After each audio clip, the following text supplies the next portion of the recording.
Ladies and gentlemen, boys and girls, children of all ages, welcome to Dark Powerrr, where we break down everything that happens on AEW Dark, AEW Elevation, and NWA Powerrr.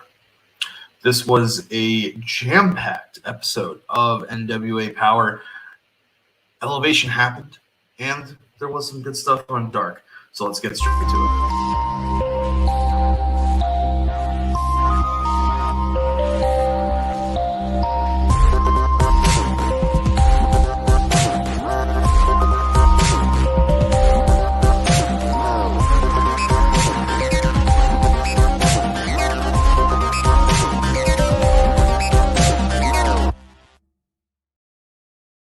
And we are back, guys.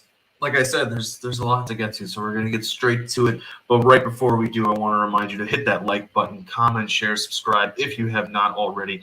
And if you are not currently a member of our Patreon community, consider it. It's $3 a month. You get access to so much more content and so many more reviews and so much more that we are able to give you and show you when it comes to Patreon.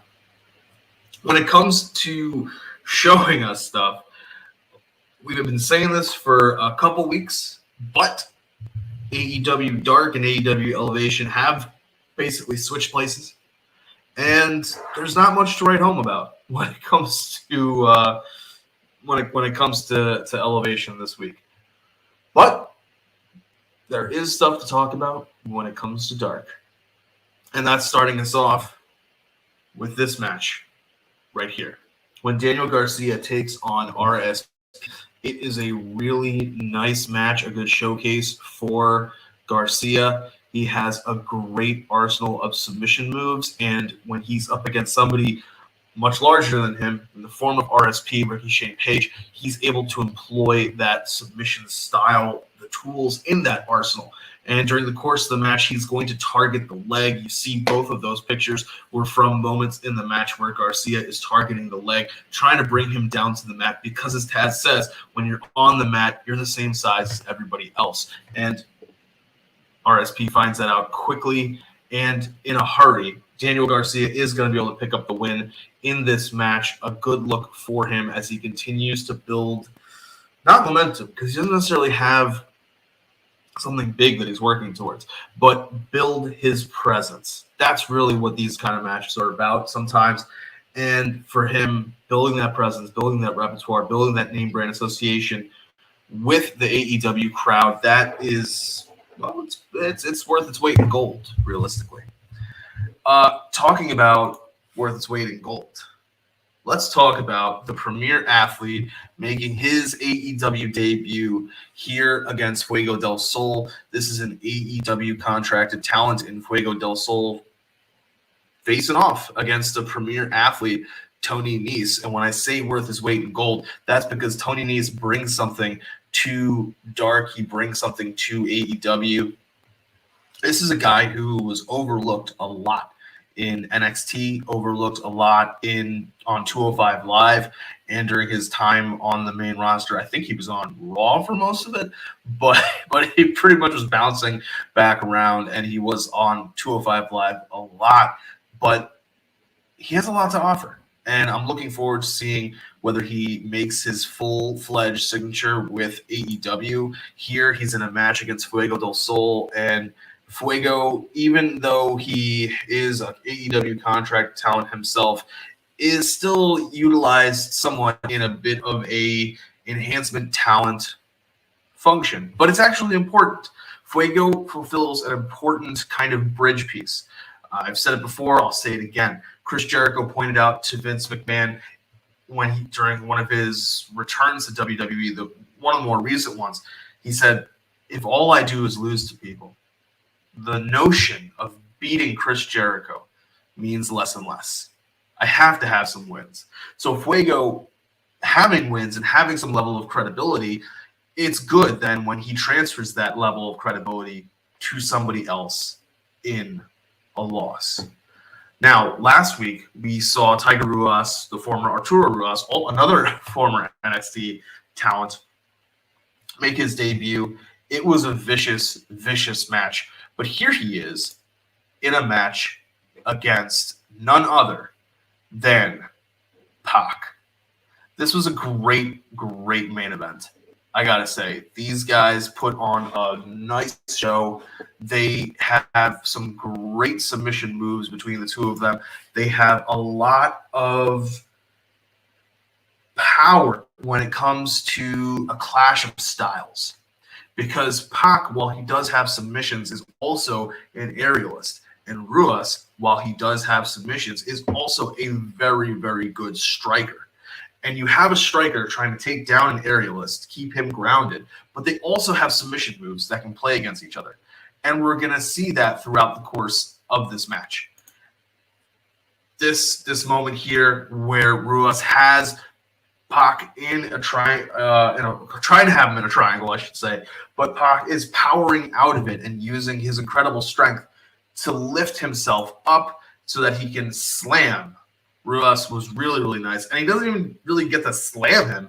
It's more of a he has to throw him because of how much damage he himself is undergoing. He can't properly go back down.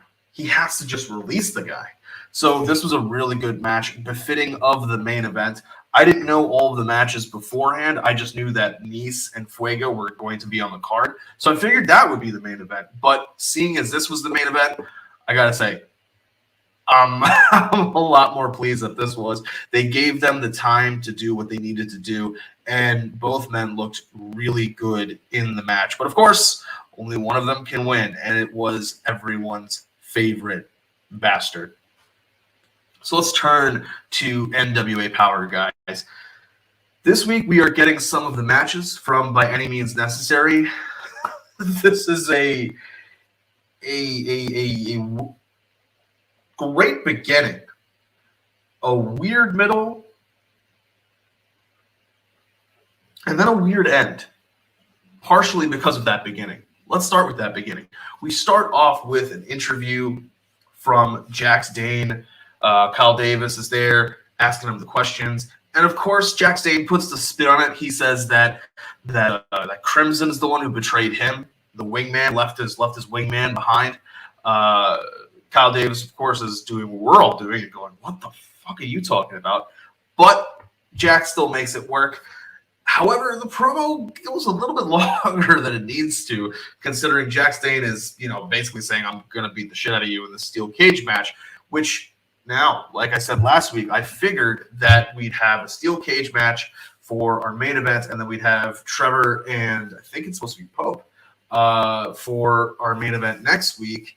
They would split the matches down the line so that we had two really high quality main events. So now with this episode starting this, I'm already expecting the steel cage match is going to be the main event, especially when he's saying, I'm going to beat the crap out of you tonight at By Any Means Necessary. So, okay, all right. Now, then we transition into Pope coming into the ring. He's cutting a promo. Strong work from Pope here to get the crowd amped up, to get them riled up. I'm thinking he's going to be announcing that he's cashing in his title shot or some of the background to get us to that championship match. But no, he's just kind of giving us a generic Pope interview. Not that there's anything wrong with that. But then he gets interrupted by Colby Carino, and we find out that we're going to be getting a match between Pope and Colby Carino. Again, giving me more reason to believe that the main event is going to be that steel cage match. If you can guess that it's not the steel cage match, you are correct. But here we have Pope taking on Colby Carino. Colby Carino has backup in the form of the Fixers, a content-capable tag team. But he has to take on Pope by himself. And it's a good opener, designed to get the crowd amped up. But that's the other thing. I don't know when exactly this is happening in relation to when it was filmed. So maybe it wasn't the curtain jerker, so to speak. But it's a good match. And from our perspective, the crowd is amped up. Pope's going to come away with the win, as we kind of expect. But during the course of the match, the ill-begotten Freeman and Captain Yuma are going to run out to kind of second Pope, we'll say, because there's some shenanigans that are happening here with the Fixers providing some distractions. After this match, we kind of have the Fixers cutting a promo. No, I'm sorry.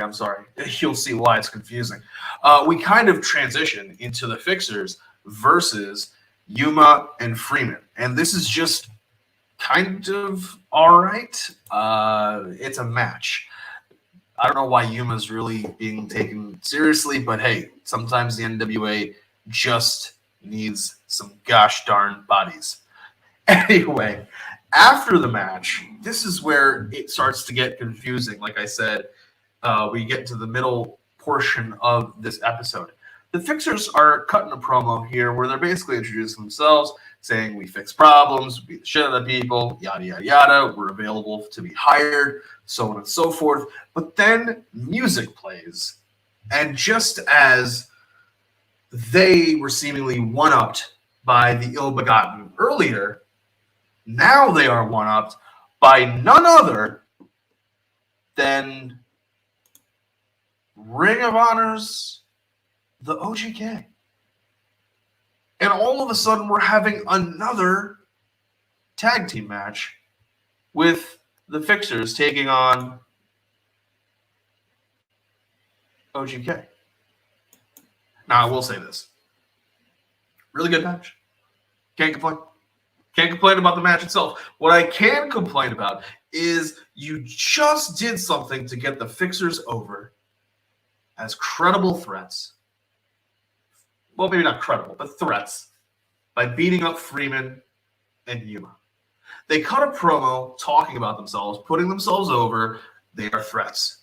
What do? You take all of that and just transfer it to the OGK with no build, no reason, nothing happening. It's like, why do it in the first place?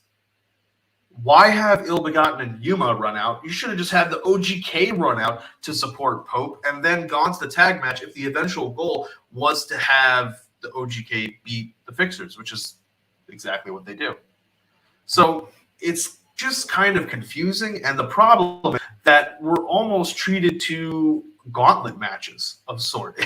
It's just one after another after another. Anyway.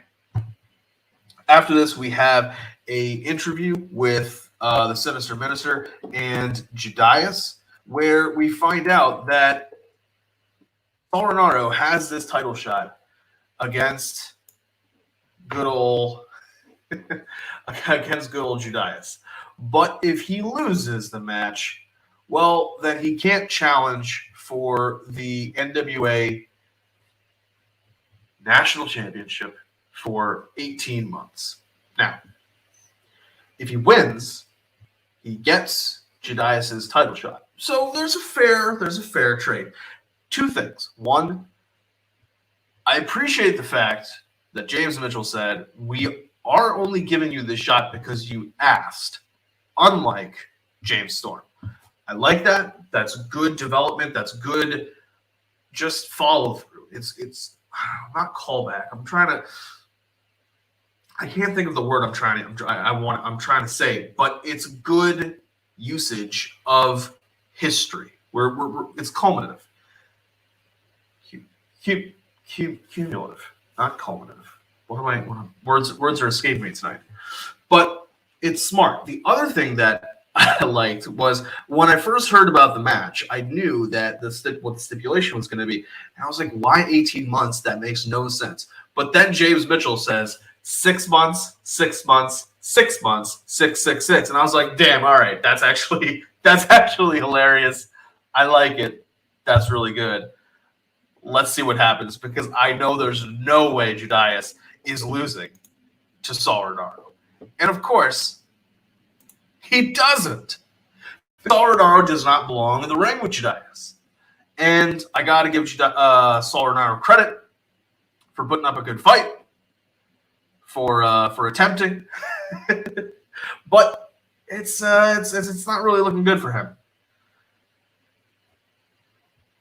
Throughout the course of the night, and it's highlighted a lot during this match, we continue to have the problem of Austin Idol and Velvet Sky bickering back and forth. It's fine in the beginning. It's fine and maybe sprinkled here and there in the episode. But when they start taking over the broadcast and it's just the two of them bickering back and forth, you get distracted. You stop focusing on the match, which is what's actually you're supposed to be focusing on. And you're only thinking about these two being idiots back and forth. And you're like, why can't they just shut the fuck up and talk about the match? And I get it. That's actually what Velvet's saying.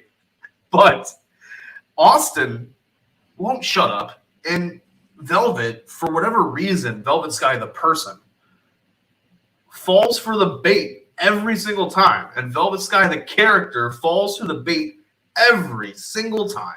She can't just let him say some dumb shit. He'll say dumb shit, and then she has to respond. And then when she responds, Austin Idol is so ingrained in his way of thinking that he has to respond back. And they go back and forth. Joe Galley can't get a word in, and he can't get control of the booth. So there's some problems there. Billy Corgan really needs to pull Austin Idol to the side and be like, look, I don't give a shit what Austin Idol, the character, would do, sort of. Austin Idol, the person, can't be trying to get over Austin Idol, the character, when your job as the commentator is to help get the people in the ring over. Whether you want to say Austin Idol is a legend, a significant, huge fixture in wrestling or historical person in wrestling, fine. I don't care. But the point is, in 2021, it's not on him. He's not the one supposed to be getting over. He's supposed to be getting Jedias over. Saul Renaro is taking bumps out there that are going to hurt him in the morning to get Jedias over. And all I'm thinking about is, why the hell are these two keep bickering back and forth? And to prove the point that I'm making to you, I've talked more about them bickering back and forth than I've talked about the actual match, which wasn't horrible. Saul Renaro is never going to be this great in-ring person, but he is convincing when it comes to taking a beating. And he was doing a great job getting over Jedias as this absolute monster. It's just that we focus on the wrong things because our commentators can't shut the fuck up sometimes. But anyway, I digress. Let's talk about our women's tag title match. We have the Hex putting on a show, putting on putting the titles on the line up against Tootie Lynn and Thunder Kitty. This was originally supposed to be Tootie Lynn teaming with Kylie Rae. This kind of pains me to say it. I mean, I got the freelance shirt on, but Kylie is taking another step back from wrestling to address her mental health. And I support that. Do what you need to do. Maybe wrestling isn't for you. I don't want to be the person to tell somebody that they shouldn't do something if their heart is set on it. But you owe it to yourself to really step back and examine whether or not that career or that choice, because it does not necessarily need to be a career-oriented thing. It can be anything. Whether that choice is right for you. And maybe wrestling isn't right for Kylie Rae, despite how good she is at it. So hopefully she finds the strength that she needs, the healing that she needs. We wish her the best, as we wish everybody on this journey of life.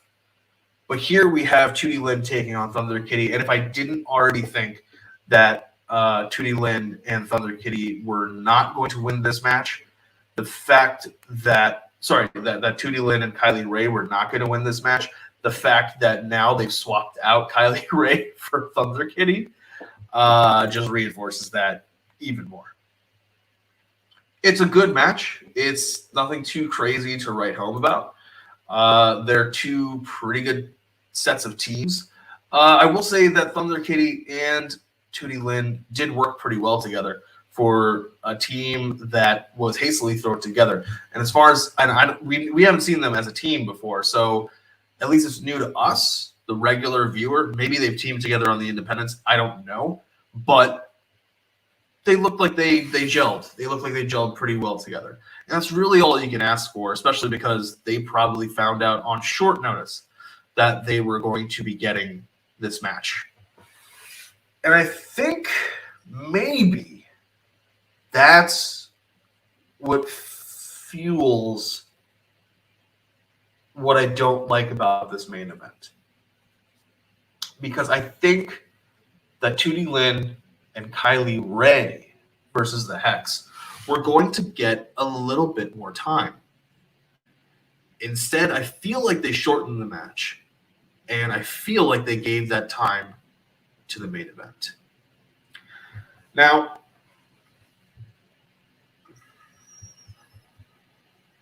I want to try to phrase this properly. Our main event is not the steel cage match. Our main event is Sion facing Mims.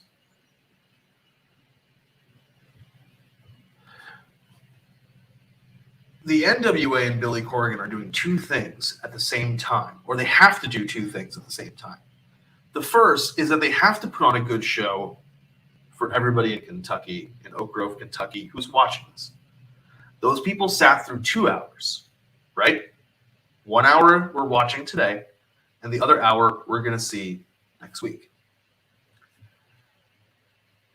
So he had to map out 2 hours of content, knowing that he was going to slice and dice to put together what we call 2 episodes. This is important because at the same time, he also has to build towards Hard Times 2, December 4th.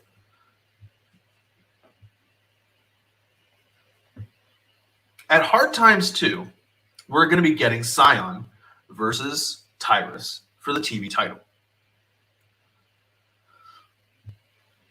Tyrus has beaten Mims before. Sion takes a ridiculous amount of time to beat Mims.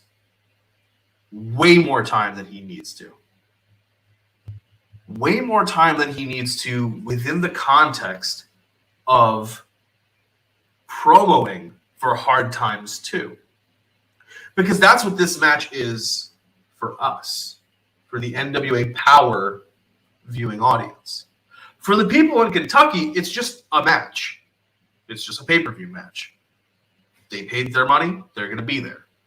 But for us, we want to see somebody have a legitimate shot at beating Tyrus. So you want to see Sion take Mims out very quickly. This match went way too long. I'm looking at this match going, if it's taking him this long to beat to beat Mims, what's supposed to make me believe that in 6 minutes and 5 seconds, he's going to be able to beat Tyrus? Nothing.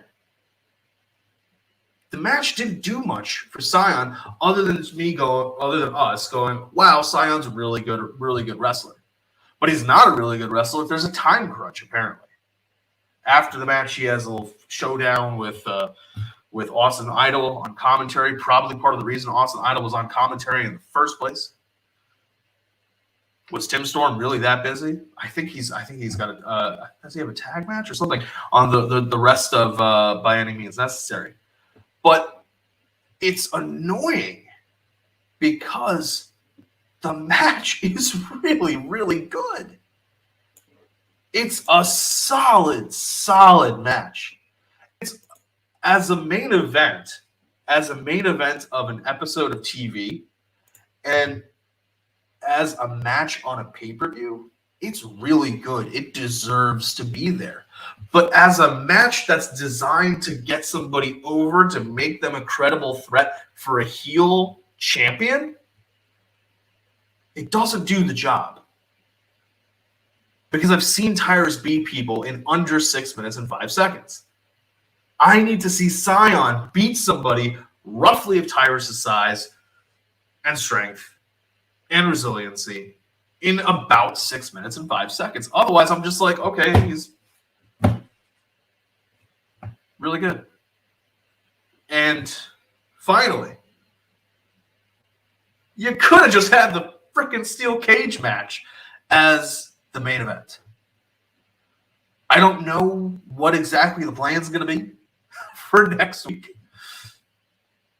It would have made more sense to have the steel cage as the main event and have Sion and Mims go, I don't know, like 5 freaking minutes shorter. It's just a little bit much when you have something available that you could put as the main event, which leads me to believe something crazy is going to happen during that steel cage match or after the steel cage match to end that episode next week. But that'll be something that we talk about next week. And as always, guys, I want to thank you for tuning in and being a part of the True Heels channel. Remember to hit that like button, comment, share, subscribe if you have not already. Consider joining our Patreon if you have not already. We appreciate all of the support, all of the love. And remember, guys, until next time, take care of yourself.